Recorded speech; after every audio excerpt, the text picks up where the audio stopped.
Assalamualaikum warahmatullahi wabarakatuh. Alhamdulillah wabihi nasta'in wala umuri dunya waddin. Wassalatu wassalamu ala asrofil anbiya'i wal mursalin wa ala alihi wa sahbihi ajmain amma ba'du. Salawat serta salam saya panjatkan kepada baginda kita Nabi Muhammad Sallallahu Alaihi Wasallam yang telah membawa kita dari zaman gelap gulita sampai zaman terang benderang seperti saat ini. Hai semuanya, perkenalkan nama saya Nurmenda Fikihana. Di sini saya akan mempresentasikan terkait materi tentang modal dan investasi.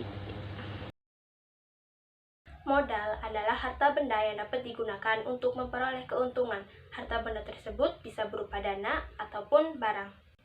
Modal dibedakan menjadi beberapa.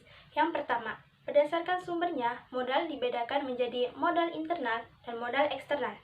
Modal internal adalah modal yang berasal dari suatu perusahaan tersebut, sedangkan modal eksternal adalah modal yang berasal dari pihak luar yang perusahaan tersebut, seperti kreditur maupun pemegang saham. Yang kedua, berdasarkan sifatnya, modal dibedakan menjadi modal tetap dan modal lancar. Modal tetap adalah modal yang digunakan untuk proses produksi hingga berkali gedung, mesin.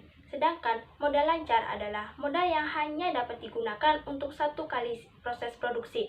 Contohnya, bahan baku atau bahan bakar.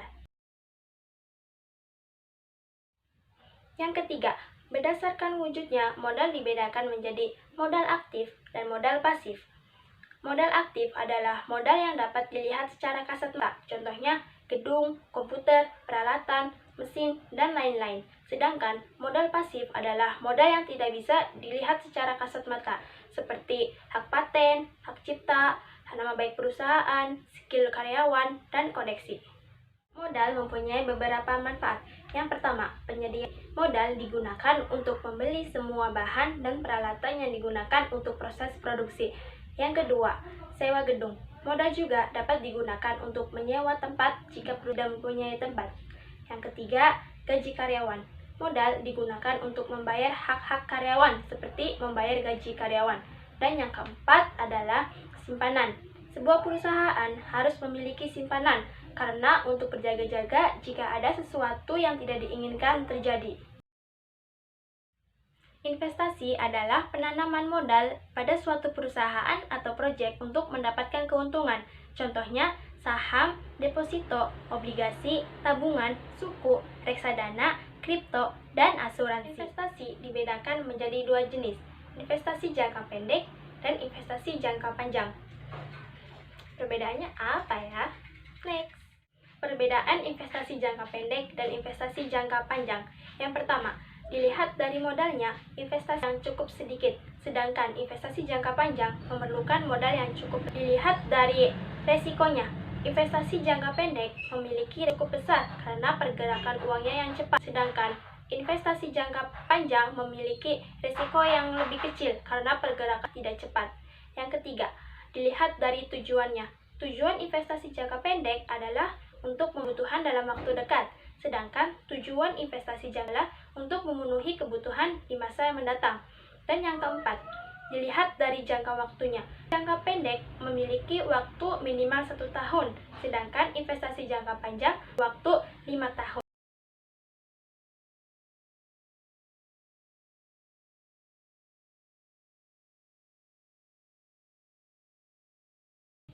Manfaat investasi.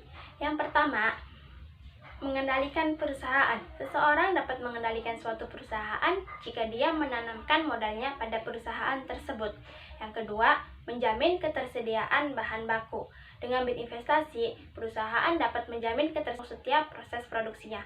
Yang ketiga, untuk memenuhi kebutuhan di masa yang mendatang. Dan yang keempat, membangun gaya hidup hemat. Dengan berinvestasi, seseorang dapat terlatih untuk mengalokasikan dana jangka panjang. Fintech adalah inovasi teknologi dalam bidang keuangan yang membuat transaksi keuangan menjadi lebih cepat, praktis, dan mudah. Lalu, apa saja sih sumber pendanaan fintech? Berikut penjelasannya. Menurut survei Asosiasi, sumber fintech 28%-nya berasal dari ekuitas swasta, 19% berasal dari angel investor, dan 13% berasal dari modal ventura. Startup adalah perusahaan rintisan yang didirikan untuk mengembangkan suatu produk yang di pasar. Ada beberapa tahapan dalam pendanaan startup. Yang pertama, bootstrapping. Bootstrapping adalah memulai startup dengan dana yang sendiri. Cara ini ideal karena hasilnya akan dinikmati sendiri, tetapi akan membutuhkan waktu yang lama untuk mengumpulkan modal awal. Yang kedua, seed capital. Seed capital sumber pendanaannya berasal dari 4 pihak. Yang pertama, orang terdekat, lalu angel investor, venture capital, dan crowdfunding. Yang ketiga, pendanaan seri A.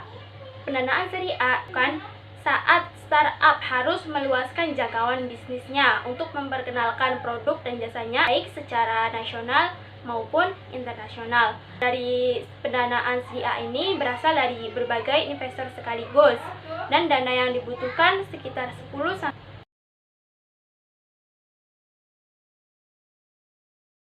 pendanaan seri B. Pendanaan seri B adalah pendanaan yang startup jika ingin melakukan ekspansi bisnis dan sebesar 22 sampai 80 miliar.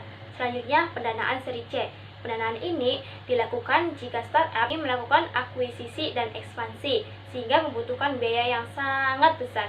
Dana yang dibutuhkan sekitar puluhan sampai ratusan juta dolar. Dan yang terakhir ada IPO atau Initial Public Offering.